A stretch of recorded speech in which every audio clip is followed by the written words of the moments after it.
Siz mana shu sinf ko'pliklarni bilarmidingiz? Misol uchun odam, person degani ko'pligi qanaqa bo'ladi? Personsmi? Yoki erkak kishi man, uni ko'pligi mens bo'ladimi? S yoki s qo'shsa ko'plik bo'lardi, to'g'rimi ingliz tilida? Yoki ayol, woman degani ayollar qanaqa bo'ladi? Womens bo'ladimi?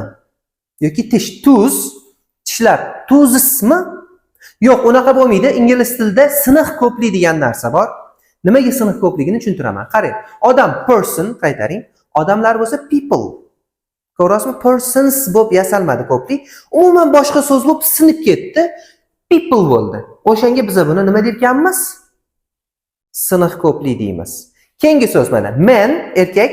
Erkaklar demoqchi bo'lsak, nima ekan? Bu ham man.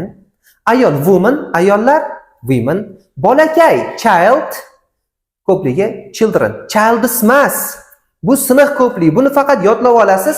Bor yo'q 8-9 ta.